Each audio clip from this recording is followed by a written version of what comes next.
With limited space in landfills, new methods of dealing with waste are needed. Green Needham held Toward Zero Waste Forum in Needham, recycling quality versus quantity, on March 5th to inform residents on some new ways to handle food waste. Here's a look at one possibility: AgriCycle. We have a commercial food waste ban in Massachusetts, and we're not building any new landfills. There's a moratorium on building more waste to energy, and we're always producing more waste. So we need to think progressively.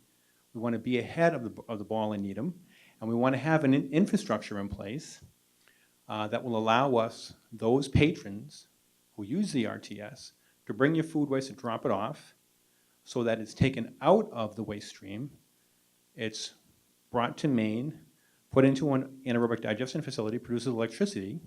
The anaerobic digestion facility essentially mixes the cow manure from the cows and then the food scraps, and it goes through roughly a 20 to 30 day period where it turns into methane gas, and then we combust that, create renewable power that then goes into the grid.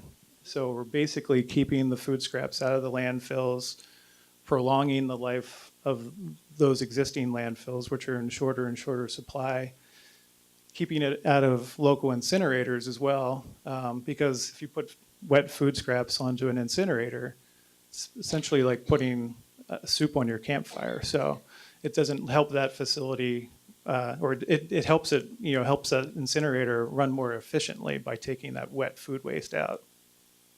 So it serves a lot of purposes, and then we get to actually use those food scraps for, we power homes all throughout New England, Maine, New Hampshire, Massachusetts. So even homes down in this area could be essentially powered by this digestion facility in Exeter.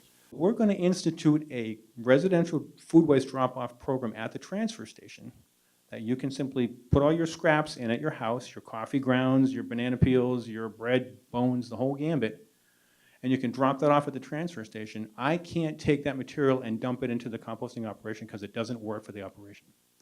However, it has value to a company like AgriCycle because they can make electricity out of it.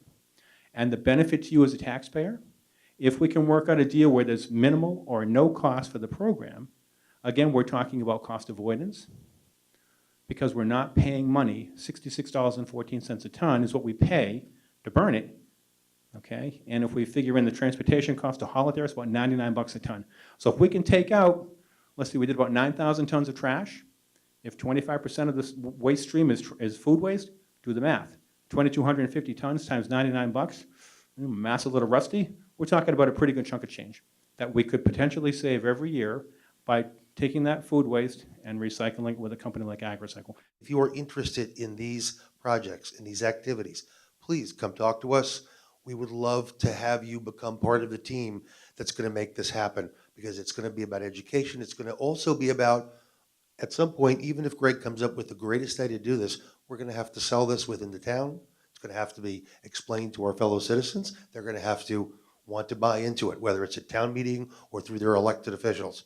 So there's plenty to do, but I hope what you walk away with from the session we did in November and this session is we've got great ideas and some great people working on solutions that will help us all, but we have to kind of jump in and help make it work.